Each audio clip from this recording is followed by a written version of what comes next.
This episode of the Demonic Compendium contains spoilers for the following games. Viewer discretion is advised.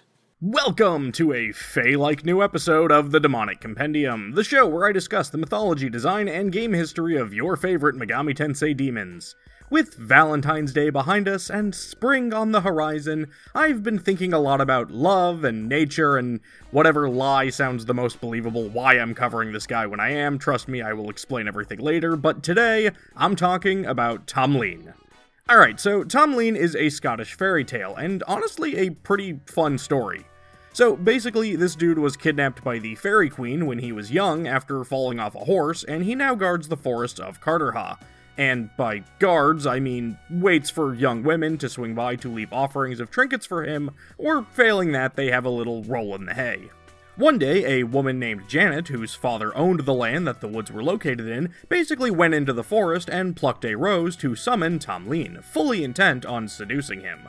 The two bone zone each other, and Janet gets pregnant. Now, unfortunately, Tom Leen can't step up to be with Janet because he's trapped in the forest by the fairies. Doubly unfortunately, the fairies have to make a sacrifice every 7 years or so, and he's pretty sure that this is his year. Thankfully, Janet has a plan to rescue him by tackling him off his horse before he can be sacrificed. The enraged Fairy Queen transforms Tom Leen into a range of different forms, like a cat, a snake, a bear, and finally just like fire. Janet dunks the flaming Tom Leen into the well, where he emerges naked as a newborn. The Fairy Queen then gives up, and yay, now everyone can be one big happy family. It's honestly a pretty fun little fairy tale, and one that I like seeing in Megami Tensei. Tom Leen's Compendium entry from Persona 5 Tactica refers to him as a Fae Knight of the Seelie Court, said to protect the forest of Carterha. After being kidnapped by the fairies at the tender age of 9, he lived much of his life among them. And hey, real quick, if you like what I'm doing here, please consider commenting, subscribing, maybe even checking out the Patreon, it honestly does help a lot. Thanks, moving on. Design-wise, Tam Lin is Cu Chulainn, but palette swapped. Like, in the original Shin Megami Tensei, it was pretty normal for certain demons to be palette swaps of one another, like Fornius and Isara, and there's a demon I never thought I'd get a chance to call back to. But there's actually a bit more to it with Tom Leen and Cu Chulainn, which makes it a little weird. See, even though their original SMT1 sprites were palette swaps, Cu Chulainn had the original artwork. But Cu Chulainn eventually got a new design in Devil Summoner, while Tom Leen got his own official art in, I think it was like the PS1 version of Shin Megami Tensei, that's clearly more based on the SMT art/sprite, but you know, with Tom Leen's colors. But then Cu Chulainn got his new design, the one most of us know, which was palette-swapped art of the new Tom Leen later for Shin Megami Tensei 9. So like, I guess technically Tom Leen had this artwork first, and Cu Chulainn is the palette swap of that, despite Tom Leen's art being based solely on his original sprite being a palette swap of the sprite based on the original Cu Chulainn art. And does anybody else smell toast right now? And look, I'm just gonna say this up front, I like Tom Leen's colors more than Cu Chulainn's. I think the teal and white armor really pops, the silver hair looks cool, and if I had to pick one as like a skin color in a fighting game, I'd pick Team Tom Leen every time. But I actually think this is a pretty bad design for Tom Leen, specifically because it feels so tied to Cu Chulainn. Like, yeah, you could argue he matches the look of a supposed Irish-Scottish fairy knight, but like, I don't know, as far as I could tell, there's not even anything to indicate that Tom Leen uses a spear. Like, in the story, Tom Leen collects trinkets from maidens, he has a connection to flowers, and even the Fairy Queen transforming him into stuff like a fox or a lump of burning hot coal all could have been visually interesting elements to use in this design, but nah, he's just Cu Chulainn, but not. Tom Leen also has a Demi-Kids design that kinda makes me laugh because everything from his outfit to his pose just makes him look like that high school theater kid who only tried out for the play to impress that one goth girl he likes, and he's convinced that if he really hams it up and calls her Fair Maiden that she'll definitely go out with me. I mean him. As far as game history goes, while Tom Leen often may feel like the understudy to the much more prominently seen Cu Chulainn, he actually has some really big roles. Like, I was legitimately surprised when I was putting all this together because of how much there was. But before we get to that, let's quickly talk about Cu Chulainn and Tom Leen together. The two regularly appear in the same games, and as we've established, often have the exact same design, but different colors. Aside from Demi-Kids, where they each have their own unique designs, the only game to differentiate the two is Devil Survivor 2, which uses the modern Tom Leen art, but the Devil Summoner version of Cu Chulainn. And I guess also technically D2, which has both versions of Cu Chulainn in it, but I'll have plenty to say about that game later. Weirdly enough, despite their similarities, the two never really have much interaction with one another. Despite Tom Leen just being a different color from Cu Chulainn, he didn't appear in 3D until like 6 years after. And this is just a personal gripe, but remember earlier how I compared these two to fighting game colors?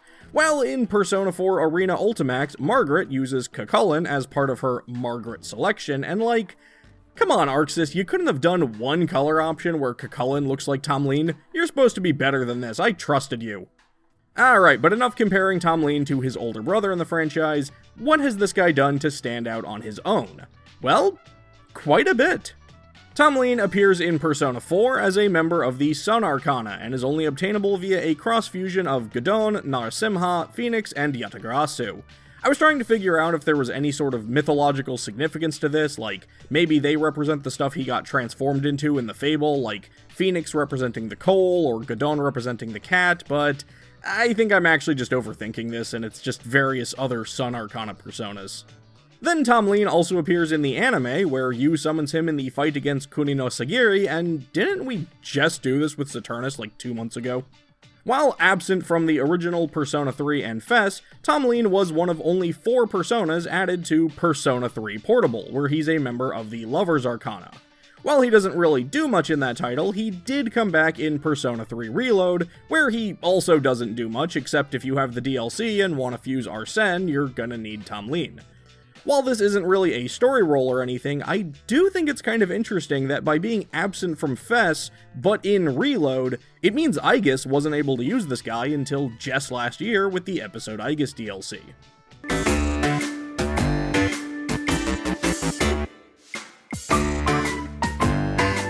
Speaking of only being added to later versions of a Persona game, Tom Leen was absent from 5, but did appear in Persona 5 Royal as a member of the Faith Arcana, where he's got a couple of fun roles. For starters, you can only obtain him via a special fusion of Ket Shi, High Pixie, and Lenan Shi, which I've gotta say makes way more sense than what Persona 4 was doing. Also, sacrificing him to the electric chair creates the male-exclusive Faerie Knight Armor, or the slightly enhanced Faerie Hero Armor if an alarm is in effect. Tom Leen appears in the Mementos mission, Lady Killer's Ballad, where the shadow of Hikaru Arihara, a known womanizer, transforms into Tom Leen in a clear reference to the figure's myth of seducing young women who cross his path. What makes this particular boss fight unique is that his signature ability, Womanizing, will automatically charm or brainwash any female characters in your party. And you may notice Futaba being oddly quiet in this match because his powers seemingly worked on her too. There's even kind of a neat touch where he resists fire, nuclear, and psi damage. You know, the elements of the main girls. Not light though. Anyway, Hikaru will brag about his talents if he affects any of the girls, but he also has unique dialogue if you only bring guy characters into the fight, saying that his charms won't work if there are only guys. Yeah, tough luck, pal. There's not a guy out there who can make Ren swoon. Now, if you don't mind, he's off to do totally straight things with Akechi, like whatever's happening here. In Persona 5 Tactica, players can only make Tom Leen after unlocking special fusions in the Second Kingdom, and once again, it's with Ket Shi, High Pixie, and Lenan Shi, and that's basically it. But continuing the trend of Tom Leen only being obtainable via special fusion, in Shin Megami Tensei 4, players will need to make him with Pixie, Spriggan, and Centaur, which again, I'll argue makes some sense. One of Tom Leen's largest roles is in Devil Summoner 2 Raido Kuzunoha vs King Abaddon, where Tom Leen actually appears in the game's tutorial to help Raido through his trials. After beating the tutorial boss with the help of Alrane, he says his goodbyes. I was kinda hoping this exact Tom Leen would be recruitable later through a special side quest or something, but he's not. However, Tom Leen does have a special conversation with Pixie where she's all like, "Hey, don't I know you?" And he's like, "Yeah, I'm that guy that you fairies kidnapped and enslaved and tried to sacrifice, but then I was saved by a princess." And she's like, "Oh yeah." But then Tom Leen starts talking about how much fairies suck, and the conversation kind of goes downhill from there. It's a fun little reference to their mythological backgrounds together, and I liked it. Alright, and this next thing is like, I'm not even sure how to phrase this one, but in Demi-Kids, Tom Leen just is a lot of random NPCs. Like, several enemies and scripted battles and whatnot just use Tom Leen, who, by the way, is just called Tom Leen in English, one word, as their overworld sprite, even if what you're fighting is completely different. I mean, sure, I'm gonna say this counts as unique game history, right? Tom Leen just is a lot of random characters and enemies in this game, at least on the overworld. And now for the big one, the game that is basically the entire reason I'm covering this demon here and now, the mobile title, Shin Megami Tensei Liberation D2. For those of you that don't know this title, there's a dungeon you can explore called Aura Gate 2, otherwise known as the Hollow World, and I'm just gonna let past me sum this one up. F*** Aura Gate 2, I hate it. Thanks, me. But in late January of this year, I finally beat Aura Gate 2, and now I will get around to explaining what any of this has to do with Tom Leen. Pretty early into the game, the Liberators encounter an acolyte named Hayate and fight him multiple times throughout Season 1 of the story, with him eventually absorbing too much power and getting sent to another dimension by this guy, Jabo. Just remember all that for later. Now, as the protagonist of D2, Newbie, explores the Hollow World, they team up with this Hollow Girl named Zana, who wants to learn more about humans. As the dungeon progresses, Newbie and Zana discover this is where Hayate ended up, with Zana even briefly teaming up with him on her quest to learn more about people. When Hayate dies for realsies, he gives Zana his phone that allowed him to summon demons. In the final stretch of the dungeon, Zana encounters Hayate's Tom Leen, who acts very in character, and by that I mean he flirts with her, so the two form a bit of a rapport. After finally beating Aura Gate 2, Zana is unlocked as a playable character now that she's become a proper devil downloader who can visit the real world and stuff, and you'll never guess who her starting demon partner is. It's Tom Leen.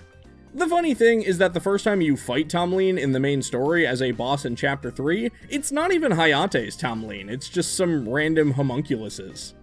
But yeah, Tom Leen is a major character in Aura Gate 2 and deeply connected to Zana, and now I finally have Zana and I'm so happy about that, so I wanted to celebrate with an episode on Tom Leen, so yeah, that's exactly what I've done here today. And there you have it, Tom Leen, the foppish and flirtatious fairy fighter of the Fey Forests. Did I leave out something you thought was important? Was I just plain wrong about something?